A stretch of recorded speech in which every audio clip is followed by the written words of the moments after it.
5वीं जमात की तालिब इल्म असातिज़ा कराम और मेरे साथियों, अस्सलाम वालेकुम।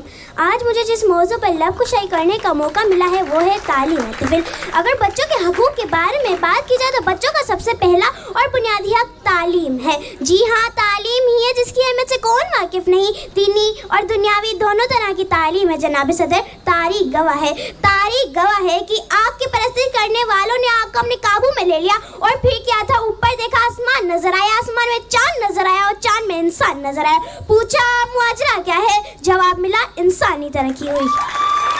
नीचे देखा जमीन नजर आई, जमीन में समुद्र नजर आया, समुद्र में गहराई नजर आई, गहराई में इंसान नजर आया। पूछा मुआजरा क्या है, जवाब मिला इंसानी तरक्की हुई है। और यही तरक्की चीख चीख करके रही है कि तालीम सिखाती है जीने का सलीका, तालीम सिखाती है जीने का सलीका।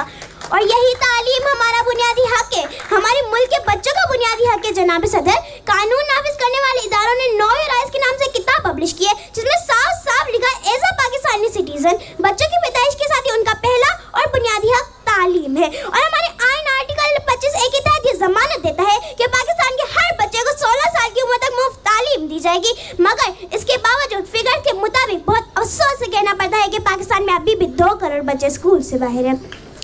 और इस बारे में हुकूमत को इक़दाम करने की ज़रूरत है। जनाब सदर, तालीम में ऐसी मिसालें भरी पड़ी है कि तालीम के बदौलत ही बहुत से लोगों ने अपना नाम रोशन किया बल्कि अपने मुल्क और मिल्लत का नाम भी रोशन किया। जनाब सदर, तालीम के मैदान के सिपाही जब भी नयान और राजी अलबेरोनी बनते हैं तो फिर अपनी जिंदगी बनाकर जीने का सलीका सिखाते हैं। तालीम के मैदान के सिपाही जब रहनुमा बनते हैं तो सरदार मोहम्मद अली जिन्ना बनते हैं तो जीने का सलीका सिखाते हैं। तालीम के मैदान के सिपाही जब मौसीकार, कलाकार, फनकार बनते हैं और फिर सुल्तान लक्ष्मी से लेकर अनवर मकसूद की सुन में अमन का पैगाम देकर जीने का नया ढंग सिखाते हैं और ये ऐलान करते हैं, इल्म ने खूने रगे जा दिया और ना मरा, इल्म ने जहर का पैमाना पिया और ना मरा, इल्म सुकरात की आवाज़ ईसा का लहू, इल्म सैयारा ओ घेवारा और अंजाम नमू, इल्म बेटे की नींद कब्र में माँ के आंसू, इल्म अब्बास से लमजा के जख्मी बाजू, काबा कौसैन की मंजिल को यही सर करता है, एक लम्हे में सदियों का सफर करता है, इल्म तालिब को तरफ से सिला देता है और जहल इंसान को बूझल बना देता है।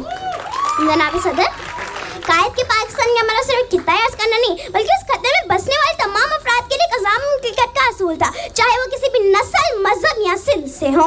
कायद के पाकिस्तान का मकसद इस खत्ते अर्ज के लोगों को इस्लाम के असूलों के मुताबिक आज़ादी के सारे में ज़िंदगी गुजारने का मौका फराहम करना, जहाँ मुसलमान अपनी तहजीब व तुमूह जिंदा रख सकें और जहाँ इस्लामी तशरीक़ात का तहफ़्फ़ुज़ किया जा सके। और कायद के पाकिस्तान का मतलब तभी पूरा हो सकेगा जब पाकिस्तान का हर बच्चा पढ़ लिख कर अपने पाँव पर खड़ा हो जाएगा और इसे तभी मुमकिन होगा जब उसका बुनियादी हक दिया जाएगा। तालीम के बदौलत ही हर बच्चे को पता चल जाएगा उसकी कोई मंजिल है, कोई नजरिया है, कोई नज़्बुल है, कोई मकसद हयात है। जनाब सदर, मैं अपनी तकरीर का इख्तिताम इस दुआ से करती हूँ कि ए मेरे अल्लाह, इस मुल्क के बच्चों के दिलों में भी ऐसा ही नज़्बुल है और मकसद हयात का जज्बा डाल दे कि हर बच्चा हमारी मिल्लत के मुकद्दर का सितारा बन जाए। इकबाल ने क्या खूब कहा है, कोई काबिल हूँ तो हम शाने का ही देते हैं, ढूंढने वाले को दुनिया भी नहीं देते हैं। शुक्रिया।